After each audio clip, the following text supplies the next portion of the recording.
pastor Eliseu Rodrigues é natural de Ilhéus, Brasil, tendo começado a pregar com 5 anos de idade na classe da escola dominical, que era dirigida por sua mãe. Com 7 anos, já era convidado a cumprir agenda em congressos infantis na região onde morava. Aos 20 anos, mudou-se para Goiânia, terra natal de sua esposa, onde atualmente é pastor adjunto no campo central da Assembleia de Deus. Mais tarde, foi convidado pelo seu pastor para ser um obreiro em tempo integral, além de prosseguir com seu chamado pregando a palavra por todo o Brasil.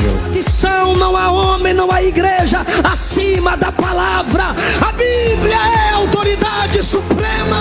Na Academia de Pregadores, integra o corpo docente no curso médio em Teologia. Antes de viver integralmente o ministério que Deus lhe confiou, foi vendedor de caldo de cana, vendedor de livros, vendedor de peixes e trabalhou em lava-jatos nos primeiros anos de casamento. O pastor Eliseu Rodrigues é casado com Luana Rodrigues e pai de 2 filhos. Por favor, os vossos aplausos.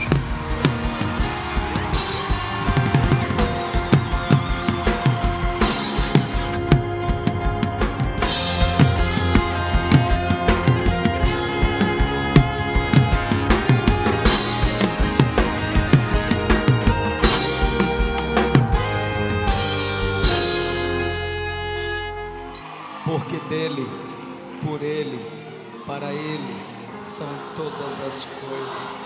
A ele a honra, a ele a glória, a ele o louvor, a ele a exaltação. Aleluia.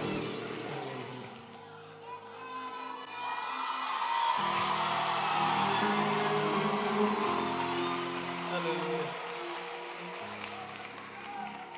Eu estava numa igreja pregando e eu recebi uma profecia.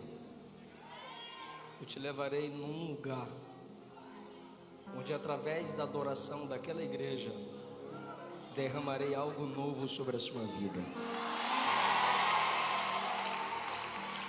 E eu sinto que eu recebi isso de Deus aqui hoje. Que atmosfera linda, que povo lindo, que povo cheio de Deus. Já estou sendo ministrado pelo culto que vocês oferecem a Jesus. Eu gostaria de meditar com vocês num texto da palavra de Deus, primeira carta de Paulo aos Tessalonicenses, no capítulo de número 4. Eu quero ler com vocês a partir do versículo 13. Irmãos, não queremos que vocês sejam ignorantes acerca dos que dormem, para que não se entristeçam como os outros que não têm esperança. Se cremos que Jesus morreu e ressuscitou, cremos também que Deus trará, mediante Jesus e com ele, aqueles que nele dormiram. Dizemos isto pela palavra do Senhor, que nós, os que estivermos vivos, os que ficarmos até a vinda do Senhor, não precederemos os que dormem. Pois, dada a ordem, com alarido, com voz de arcanjo e com trombeta de Deus, o próprio Senhor descerá dos céus, e os mortos em Cristo ressuscitarão primeiro. Depois nós, os que estivermos vivos, seremos arrebatados com eles nas nuvens, para encontrar com o Senhor nos ares. E assim estaremos para sempre com o Senhor. Portanto, consolai uns aos outros com estas palavras. Tomai o vosso assento. Meu muito obrigado. A ideia da segunda vinda, ensinada à igreja de Deus em Tessalônica, repetindo as instruções de Jesus a respeito de sua vinda nos evangelhos, havia provocado na igreja em Tessalônica 2 problemas. ao ouvirem as pregações sobre o arrebatamento, sobre a vinda do rei, os irmãos quiseram se aprofundar cada vez mais na doutrina escatológica. E é sabido de todos que a escatologia é um poço muito, mas muito profundo. E nesse desejo de aprofundar-se sobre o conhecimento da vinda do Senhor, a igreja em Tessalônica encontra dois problemas a serem resolvidos em seu tempo, na geração em que eles viviam. Dois problemas que se deram por duas preocupações. A primeira preocupação é a preocupação com os mortos. A segunda preocupação é o que aconteceria com eles se Jesus viesse em glória já no tempo deles. Paulo, sabemos das pregações de Jesus sobre a sua vinda. Paulo, sabemos sobre a vinda de Jesus através da pregação de Pedro no dia de Pentecostes. Sabemos também sobre alguns mistérios sobre a vinda do Senhor pelos pregadores que repetem as palavras da primeira carta aos Coríntios. Mas é o seguinte, apóstolo, Jesus vindo agora, o que há de acontecer com os mortos? Eles morreram e não terão a mesma experiência que a gente. E a segunda preocupação é: Jesus vindo agora, como nós o veríamos e suportaríamos estar em sua presença? Se a sarça pegando fogo fez Moisés se prostrar e esconder o rosto, se Deus passando em fogo, terremoto e vento fez Elias se ocultar na caverna, se Deus passando de costas em Êxodo 34 fez Moisés cair de joelho, se um anjo aparecendo a Daniel fez Daniel desmaiar, se o próprio Paulo teve uma visão de Cristo ao meio-dia, cai e fica cego 3 dias, o que acontecerá conosco ele vindo em glória? São duas preocupações cabíveis, são duas preocupações que é fácil de entender o motivo da preocupação. Se Jesus vem e ele vem para a igreja, o que se dá com aqueles que morreram? Se ele vem e ele vem para a igreja, como que será esse encontro? E como suportaremos? Pois ele está em glória, sua glória eterna lhe foi devolvida na sua ascensão em Atos 1. Então os irmãos não podiam estar seguros de que aqueles que já tinham morrido fossem participar da glória do dia da vinda do Senhor. Se eles morreram, o corpo se decompôs, como que eles vivenciarão a experiência da gloriosa vinda do Senhor? E a resposta de Paulo é: a mesma glória que há no corpo de Cristo virá para o corpo dos vivos e ressuscitará os mortos.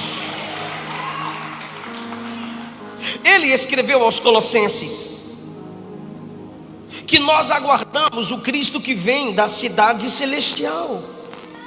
Ele escreveu aos Filipenses, capítulo 3, versículos 20 e 21, que Jesus transformará o nosso corpo frágil à semelhança de seu corpo de glória. A mesma glória que hoje está sobre o corpo humano de Jesus estará sobre o corpo dos crentes vivos na vinda do Senhor, e capacitará os mortos que morreram em comunhão com Ele. Uma mesma glória. Então não precisa vocês se preocuparem. Agora, Paulo, como se dará essa glória? Eu estou introduzindo essa mensagem como se estivéssemos dialogando com Paulo juntamente com os irmãos de Tessalônica. Como se dará essa glória, Paulo? E João responde, na primeira epístola, no capítulo 3: filhinhos, ainda não é manifesto o que havemos de ser, mas sabemos que quando Jesus se manifestar em glória, seremos semelhantes a Ele. Porque a mesma glória que está no corpo de Jesus invadirá o corpo dos santos que serão arrebatados. E essa mesma glória ressuscitará os que morreram em comunhão com Ele. João continua: seremos como Ele é, porque o veremos como Ele é. A igreja está preocupada como que seu corpo vai suportar tal glória. E a igreja está preocupada o que vai acontecer com os corpos dos que já morreram. Porque é pelo corpo que a identidade é definida. E essa preocupação é respondida resumidamente a partir do versículo 13: que a glória de Cristo vai cercar os vivos e os mortos. Não quero que vocês sejam ignorantes quanto aos que já dormem, para que vocês não se entristeçam como os outros que não têm esperança. Enquanto eles estão preocupados com os mortos, Paulo chama tais mortos de dormentes. E Paulo não inventa essa expressão. Quando Lázaro estava morto, em João 11, Jesus disse: eu vou despertá-lo do sono. Quando a filha de Jairo morreu, Marcos capítulo 5, disseram a Jairo: não incomodes mais o mestre, porque a menina já morreu. E Jesus diz a Jairo: não temas, somente crê. Aí Jesus foi para a casa de Jairo. Quando Jesus chega na casa de Jairo, está cheio de gente chorando. E Jesus faz uma pergunta: para que tanto alvoroço? A menina não está morta, ela está dormindo. É que para Jesus é diferente o conceito de morte do nosso. Enquanto para os homens é o fim, acabou, Jesus diz: é só um período de descanso, e a qualquer momento eu posso despertá-los. Paulo usa a mesma expressão vinda de Cristo. Ao mesmo tempo ele está dizendo: a morte para Cristo não é o fim. Se cremos, versículo 14, que Jesus morreu e ressuscitou, ao mesmo tempo cremos que Deus trará com Jesus aqueles que morreram em comunhão com Ele. Aí ele diz no 15, olha isso, pastor Ismael: dizemos isso a vocês pela palavra do Senhor. O que Paulo está dizendo nas entrelinhas do versículo 15 é: eu não estou inventando nada. Quando eu digo que os mortos virão com Ele, preste atenção que Paulo ainda não fala sobre ressurreição. Ele está falando, os que dormem são mortos. Segundo, virão com o Senhor. Ele está falando da alma. Mas ele está dizendo, eu estou falando isso é pela palavra do Senhor. Eu não estou inventando. Eu estou repetindo as falas de Jesus. Por que ele diz que os mortos ressuscitarão? Que os mortos virão antes de ressuscitarem. Por que ele diz que virão com Cristo? E ele diz assim, eu afirmo isso pela palavra do Senhor. Ele tem em mente que todos os mortos que Jesus ressuscitou foi pela...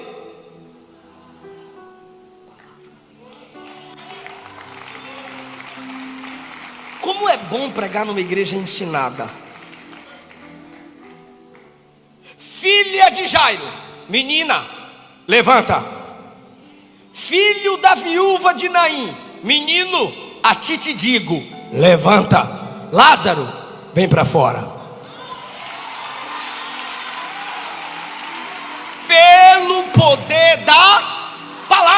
O que ele está dizendo é: se todas as coisas foram feitas pela palavra, todas as coisas são sustentadas pela palavra, os mortos foram ressuscitados pela palavra, naquele grande dia, uma palavra de ordem será dada lá em cima, e não importa o nível de decomposição, não importa o tempo de morte, não importa do que morreu, assim como ele fez Adão do pó da terra, todos os mortos em comunhão com ele, ainda que estejam no pó, serão ressuscitados.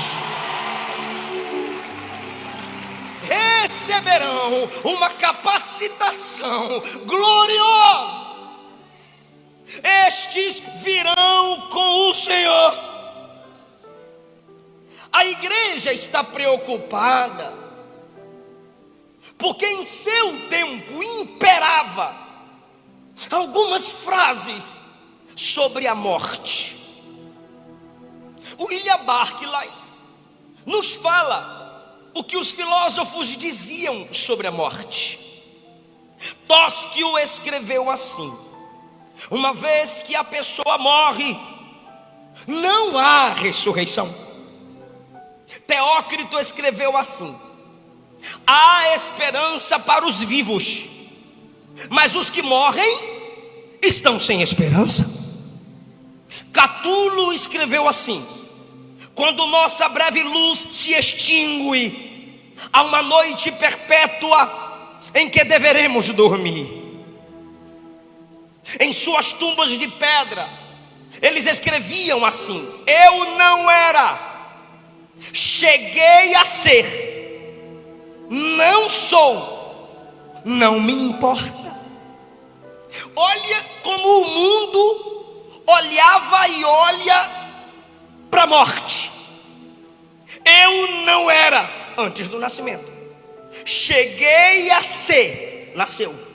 Não sou, morri, não me importa.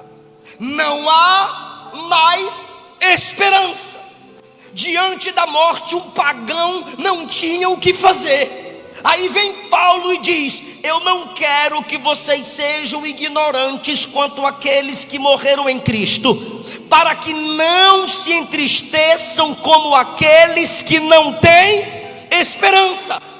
Os ímpios choram pelos seus mortos, como quem não tem esperança.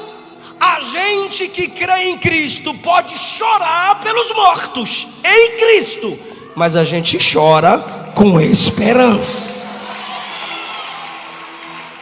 Paulo está dizendo: se vocês não estudarem sobre a vinda dele, se vocês não meditarem no Apocalipse, se vocês não guardarem a doutrina da escatologia, vocês vão se entristecer do mesmo modo que os ímpios. Podemos nos entristecer? Podemos, mas não do mesmo modo que os que não conhecem a Deus se entristecem, porque eles não têm esperança. Mas nós temos uma esperança: Jesus trará com ele os que morreram em comunhão com ele. Aí, só no versículo 16, ele fala sobre a ressurreição. Eu estou resolvendo o primeiro problema escatológico da igreja. O primeiro problema era: o que há de ser com os mortos? E a primeira coisa que Paulo diz é: primeiro, para Jesus estão dormindo, é um descanso, qualquer hora ele desperta eles. Segunda coisa que Paulo diz: vocês não podem chorar por eles como se não houvesse esperança para eles. Terceiro, Paulo diz: a alma deles virá com Cristo. Quarto, Paulo diz no 16: dada a ordem, com alarido, voz de arcanjo e com trombeta de Deus, os que morreram em Cristo ressuscitarão primeiro. Então ele fala da vinda deles com Jesus antes de falar da ressurreição. Por quê? Porque o corpo se destrói, mas a alma está preservada com Jesus. Dos santos que morrem em comunhão com Ele. Pegue isso, por favor. Quando Jesus vem em glória, Paulo está dizendo, Ele vem cercado de todos os santos. Minha avó, que não me deixava ir para a ceia do Senhor sem jejuar, vem com Jesus em alma. Meus pais, teologicamente falando, vem com Jesus em alma.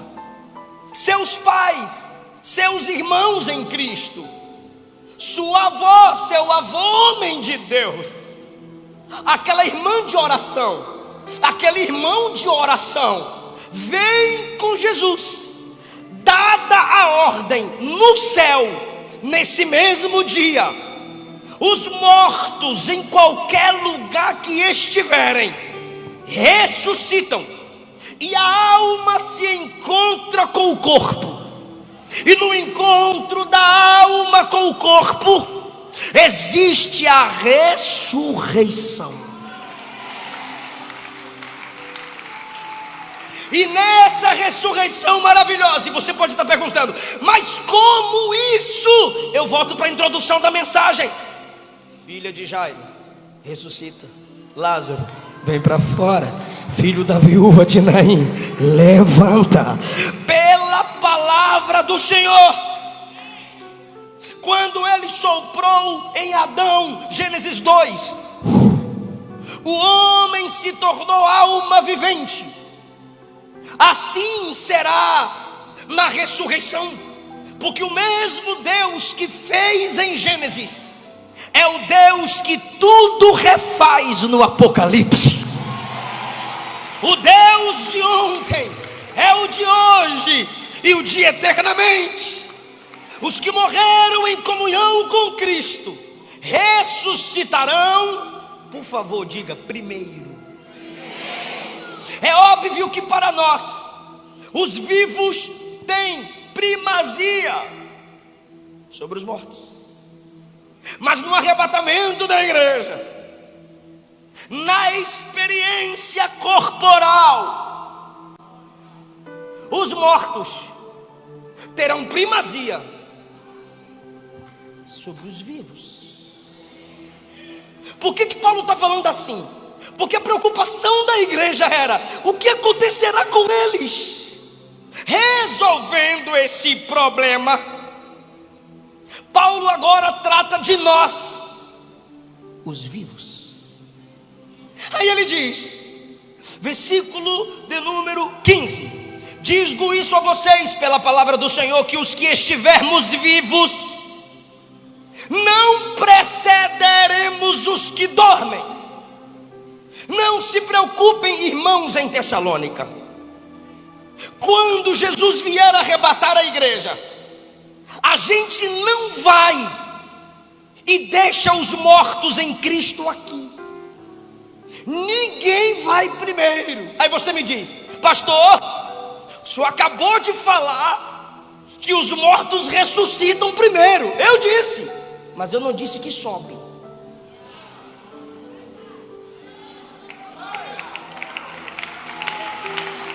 Nós, os vivos, não precederemos os que dormem. Paulo está dizendo, não subiremos antes deles. Eles vão ressuscitar primeiro. A experiência corporal será primeiro deles. Eles ressuscitam. E enquanto eles ressuscitam, a igreja do Senhor, pela mesma glória que os ressuscita, vai sentir em seu corpo vivo um grande avivamento. Eles ressuscitarão primeiro, e depois nós, os vivos, se preparem para dar um glória lindo. Dada a voz do anjo, do arcanjo, ao ressoar da trombeta, o mesmo Senhor descerá. Eles ressuscitarão primeiro, depois nós, os vivos, olha que coisa linda, versículo 17: seremos arrebatados juntamente com eles. Aleluia! aleluia, pode até ressuscitar primeiro, mas ninguém sobe primeiro. Vai os vivos esperar pelos mortos, e os mortos esperar pelos vivos, porque a igreja tem que ter unidade até o arrebatamento. Ninguém sobe. Subiremos juntos.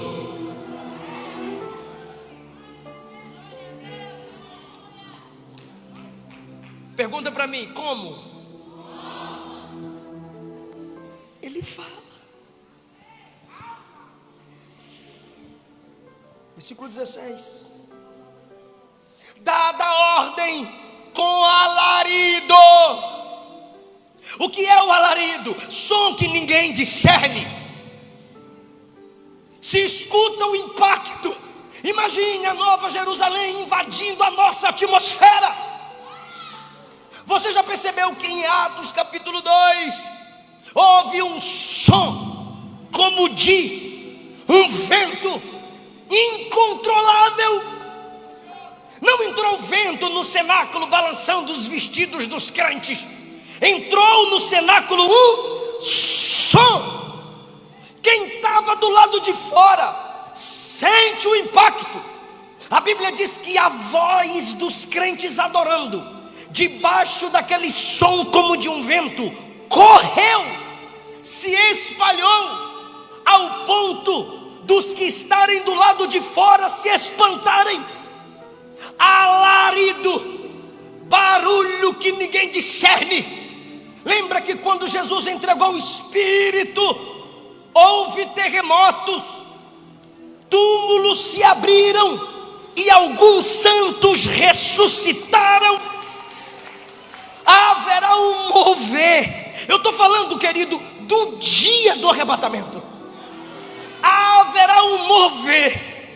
E o mundo não entenderá esse estrondo.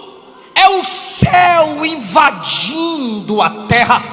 Porque há muito tempo a igreja está clamando: venha o teu reino, venha o teu reino, venha o teu reino. Então primeiro Deus vem para assustar. Que som é esse? Deixa eu dar mais exemplo. Ezequiel capítulo 1, Ezequiel diz: eu estava à beira do rio Quebar, junto aos exilados. Tinha muita gente à beira do rio com Ezequiel. Só que ele diz assim: só eu vi visões de Deus e ouvi a sua voz. João 12, Jesus disse: Pai, glorifica o teu filho. E o pai respondeu: eu o glorifiquei e o glorificarei ainda mais.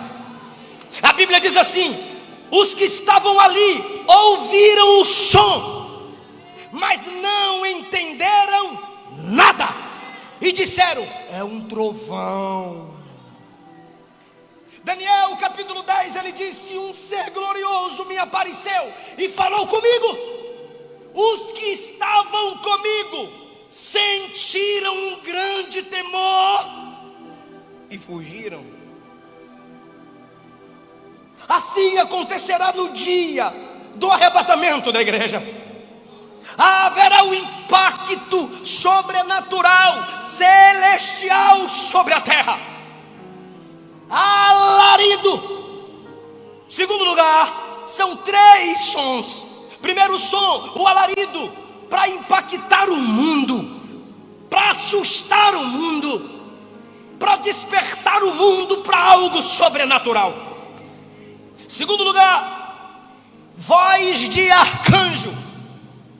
Escatologicamente afirma-se que o arcanjo Miguel é o protetor da nação de Israel. A voz de arcanjo ecoará com som de trombeta, ou uma grande voz, como acontece em Apocalipse 5. Ouvi uma grande voz de um anjo forte bradar. Se o arcanjo Miguel é o protetor ligado a Israel, ele emitirá algum tipo de som para que Israel se lembre, reflita e pense no Cristo que rejeita. Está chegando um momento sobrenatural, Israel. Judeus messiânicos já estudam isso, creem nisso e esperam esse Messias que a igreja também espera.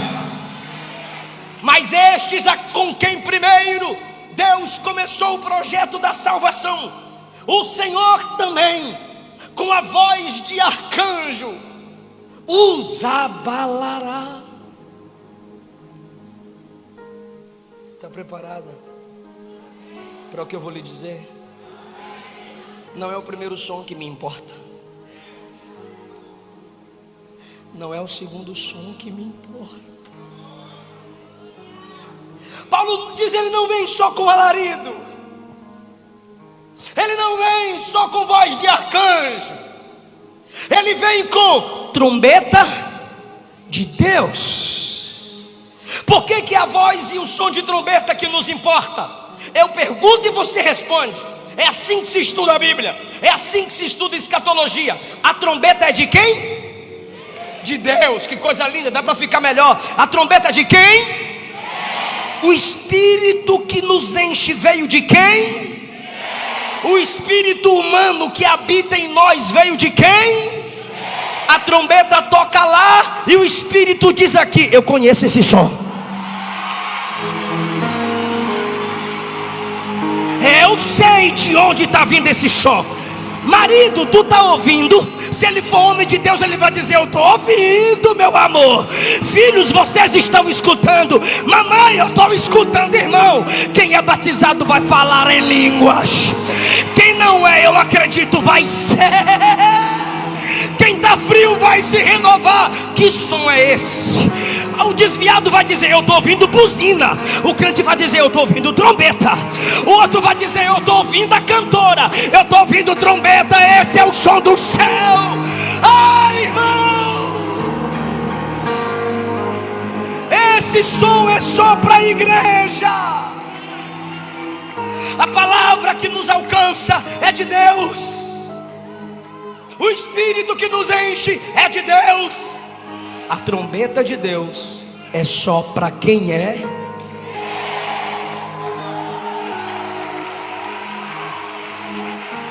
Diga Maranata. Diga Maranata. Então levanta a mão comigo, povo pentecostal. Isso aqui não é polêmica, sinto muito, é a verdade. Digo catolicismo. O catolicismo espera purgatório.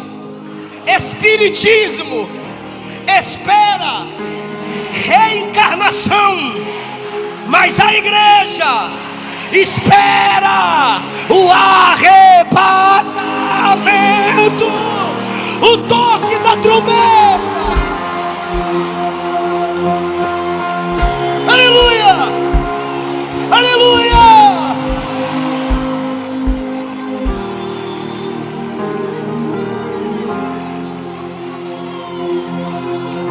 A saudade daquele homem de Deus, a saudade daquela mulher de Deus, naquele grande dia vai ser sanada.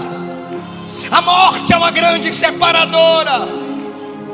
Jesus é reconciliador.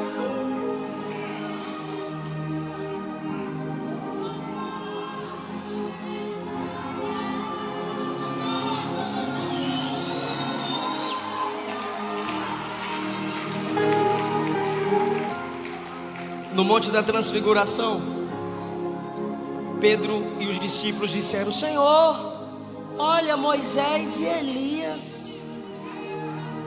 Moisés havia morrido, Elias havia sido arrebatado no Antigo Testamento. A gente está em Marcos 9. E os discípulos, debaixo da glória, reconheceram Moisés e Elias. Não entendi, pastor. Se eu já tiver morrido no dia do arrebatamento, você vai me reconhecer. Pastor Eliseu, eu vou te reconhecer. E eu verei meus irmãos sem dor. Eu verei meus irmãos sem o efeito do pecado e da enfermidade. Eis ali tua mãe, eis ali teu pai, eis ali teu filho. É claro que a comunhão vai ser só de irmão, mas nós nos reconheceremos. Como do mesmo modo Cristo foi reconhecido na sua ressurreição. Continue de pé que eu encerro agora, porque acabou a porção que a gente leu. Depois os que estivermos vivos seremos arrebatados com eles nas nuvens para encontrar com o Senhor. Para encontrar com quem? Com o Senhor. Então primeiro ele diz assim, ó: vamos subir com os ressuscitados, encontro com eles. Pois ele conclui dizendo: consolai uns aos outros.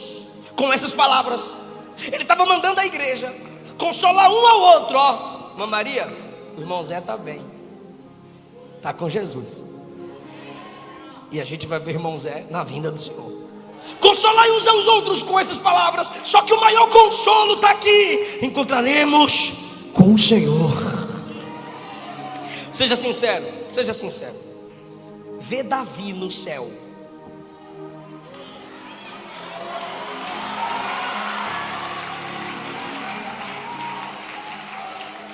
Agora, quem gosta de teologia se empolga, quer ver? Imagine ver Paulo no céu. Irmão, quando a gente vê Jacó, a gente vai dizer: tu tá aqui, velho, rapaz, Deus é bom mesmo, hein? E quando a gente vê Salomão, rapaz, olha Salomão, muita gente duvidou que tu estaria aqui, não?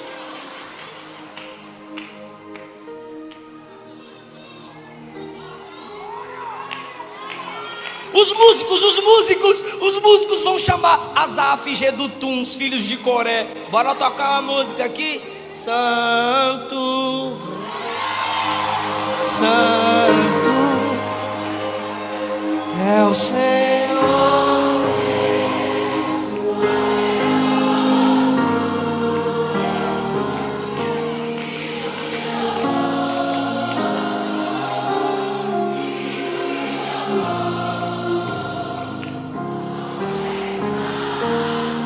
Agora olha para cá. Se ver todos esses, se congratular com eles vai ser bom. Imagine ver a face de quem nunca pecou.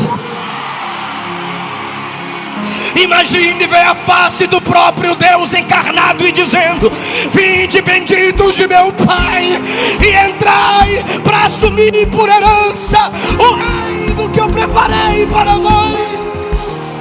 Lá na terra humilhada, lá na terra humilhado, mas aqui você vai reinar comigo. Aqui você vai reinar comigo.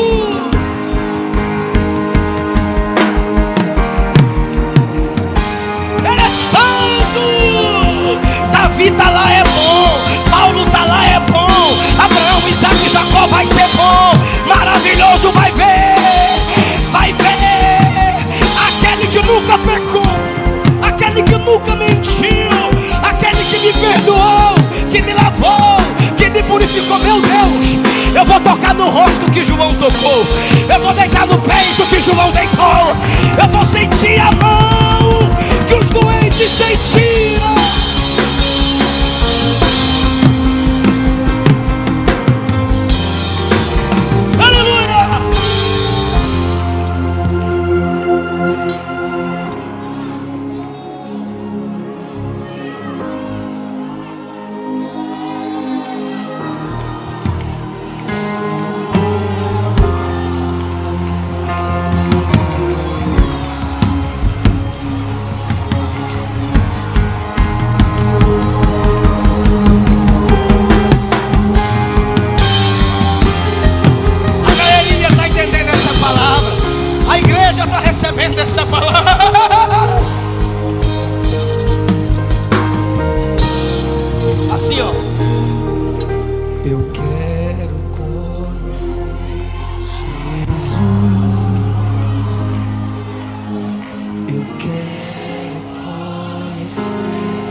Yeshua, Yeshua, Yeshua,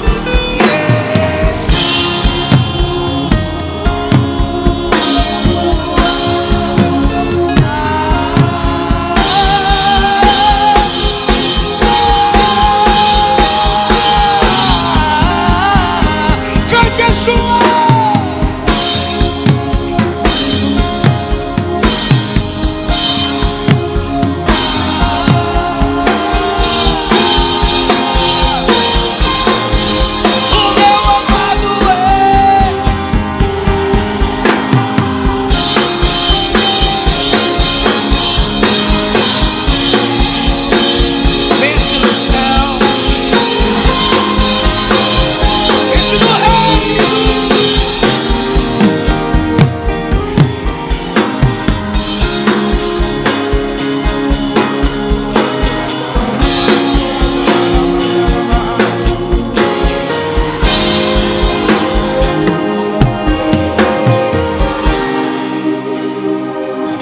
Eu preguei sobre a vinda do Senhor.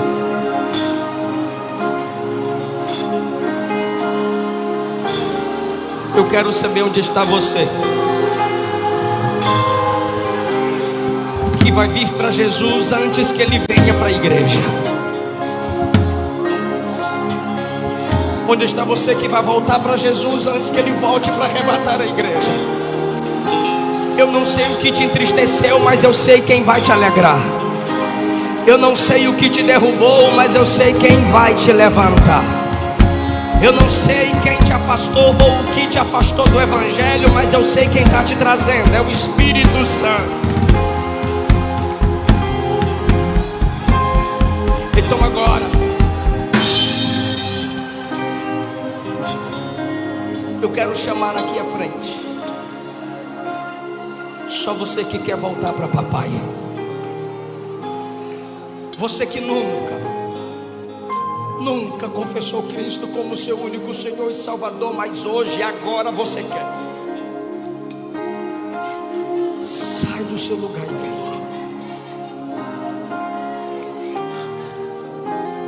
Você se afastou, mas quer voltar para papai. Você nunca pertenceu a nenhuma igreja, mas hoje você se sente tocado pelo Espírito, porque você não quer ficar. Você entendeu nessa mensagem que a maior riqueza é ter a esperança da vinda do Senhor. Pastor Ismael, Deus apontou o dedo do avivamento para a África.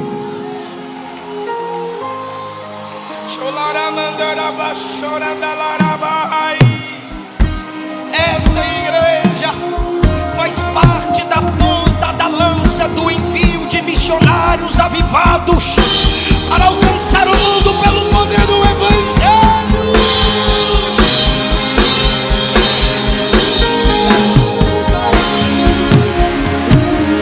Você se afastou e precisa voltar agora.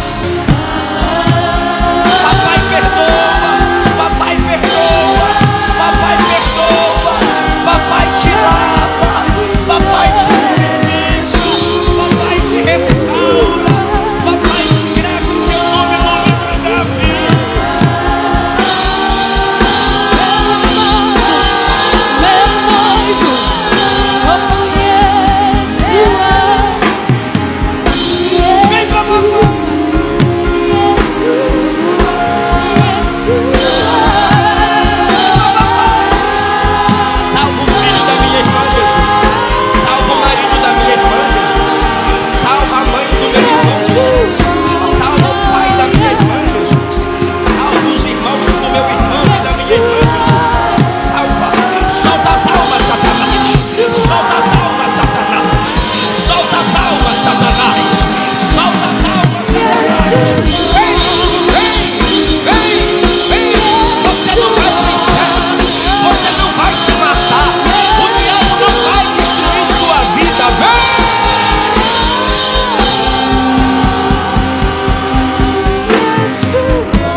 Eu acredito muito na autoridade espiritual. O que a igreja ligar na terra é ligada no céu. Pastor Ismael, o presidente desta igreja, faz a oração junto com a igreja. E essas pessoas vão ser ligadas a Deus pela oração que a igreja está fazendo.